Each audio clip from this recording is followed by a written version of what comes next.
നമസ്കാരം കൂട്ടുകാരെ. ഇന്നത്തെ എൻ്റെ റെസിപ്പി വളരെയധികം വിറ്റമിൻസും മിനറൽസും നിറഞ്ഞ ഒരു ജ്യൂസാണ്. പഠിക്കുന്ന കുട്ടികൾക്ക് തലച്ചോറിൻ്റെ ഫങ്ഷന് ആവശ്യമുള്ള ധാരാളം മിനറൽസും വിറ്റമിൻസും ഇതിൽ അടങ്ങിയിട്ടുണ്ട്. വെസ്റ്റേൺ നാടൻ റെസിപ്പിയിലേക്ക് എല്ലാവർക്കും സ്വാഗതം. മെയിൻ ഇൻഗ്രീഡിയൻറ്റ് ഇതിൽ ചേർക്കുന്നത് ക്യാരറ്റും പൈനാപ്പിളുമാണ്. കൂടാതെ അഡീഷണലായിട്ട് 2-3 ഇൻഗ്രീഡിയൻസും കൂടെ ചേർക്കുന്നുണ്ട്. വീഡിയോ കണ്ടു നോക്കുക. ആദ്യമായിട്ട് ഇതിനായിട്ട് വേണ്ടത് 1 കപ്പ് ക്യാരറ്റാണ്. ഇത് വളരെ കുറച്ച വെള്ളത്തിൽ ഒരു 5 മിനിറ്റ് ഒന്ന് വെള്ളം പറ്റിച്ചെടുക്കാം. വെള്ളം തിളപ്പിച്ച് വെള്ളം കളയരുത്, മുഴുവൻ പറ്റിച്ചെടുക്കുക. ഒരു ന്യൂട്രിയൻസും നഷ്ടപ്പെടാതിരിക്കാനാണ് ഇങ്ങനെ കാണിക്കുന്നത്. 1 കപ്പ് ക്യാരറ്റും 2 കപ്പ് പൈനാപ്പിളുമാണ് ഞാൻ എടുത്തിരിക്കുന്നത്. ഇതുപോലെ തൊലിയൊക്കെ കളഞ്ഞ് പൈനാപ്പിൾ എടുക്കുക.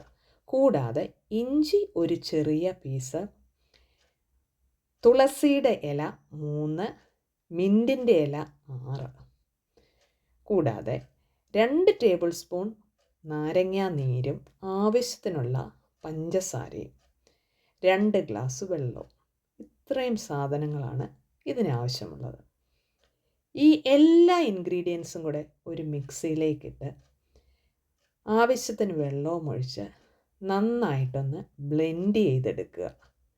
സാധാരണ കേരളത്തിലെ ജ്യൂസുകൾ പോലെ ഇവിടെ ജ്യൂസ് ഒന്നും തന്നെ അരിച്ചെടുക്കാറില്ല. ഒന്ന് അരിച്ചെടുത്തിട്ട് വീണ്ടും അത് മിക്സിയിലിട്ട് ബ്ലെൻഡ് ചെയ്ത് ആ ഫൈബർ മുഴുവൻ കളയാതെയാണ് കഴിക്കുന്നത്. അതേ മെത്തേഡിലാണ് ഞാൻ ഈ ജ്യൂസ് ഇവിടെ ഉണ്ടാക്കുന്നത്. എല്ലാ ഇൻഗ്രീഡിയൻസും ഇതിലേക്ക് ചേർത്തു. അതിനുശേഷം 2 ഗ്ലാസ് വെള്ളം, ആദ്യമേ 1 ഗ്ലാസും ഒന്ന് ബ്ലെൻഡ് ചെയ്തതിന് ശേഷം അടുത്ത 1 ഗ്ലാസുമാണ് ചേർക്കുന്നത്. ക്യാരറ്റ് നമ്മുടെ ഭക്ഷണത്തിൽ ദൈനംദിനം ഉൾപ്പെടുത്തിയാൽ കണ്ണിൻ്റെ കാഴ്ചയ്ക്കും ഇമ്മ്യൂണിറ്റി കൂടാനും ധാരാളം ആൻറ്റി ഓക്സിഡൻസ് സപ്ലൈ ചെയ്യുന്നതാണ് ക്യാരറ്റ്. കൂടാതെ ഹൃദയത്തിൻ്റെ ഫങ്ഷനും അത്യന്താപേക്ഷിതമാണ് ഇതിലെ വിറ്റമിൻസും മിനറൽസും. പൈനാപ്പിളിൻ്റെ ജ്യൂസ് പ്രോട്ടീൻ ദഹിക്കാനായിട്ട് ഉള്ള എൻസൈംസ് ഇതിൻ്റെ അകത്തുണ്ട്. കോൺസ്റ്റിപ്പേഷൻ പ്രിവെൻറ്റ് ചെയ്യും, വയറ് കമ്പിക്കുന്നത് അല്ലെങ്കിൽ ബ്ലോട്ടിങ്ങും പ്രിവെൻറ്റ് ചെയ്യും. ഇവിടെ ബ്ലെൻഡ് ചെയ്ത ജ്യൂസ് ഇതുപോലെ ഒന്ന് അരിച്ചെടുക്കുക. ഈ അരിപ്പ ഞാൻ ഉപയോഗിക്കുന്നത് ഇതിൻ്റെ സുഷിരങ്ങൾ വളരെ വലുതാണ്. ഇത് പൾപ്പ് ഒരുമാതിരി അരച്ചെടുത്ത പൾപ്പ് ഇതിൽ കൂടെ താഴെ ജ്യൂസിലേക്കാകും. ഇവിടെ എന്തെങ്കിലും വലിയ കഷ്ണങ്ങളുണ്ടെങ്കിൽ അത് വീണ്ടും ഒന്നുകൂടെ മിക്സിക്കകത്തേക്ക് ഇട്ടിട്ട് ഇതിലേക്ക് ചേർക്കുകയാണ് ഞാൻ ചെയ്യുന്നത്.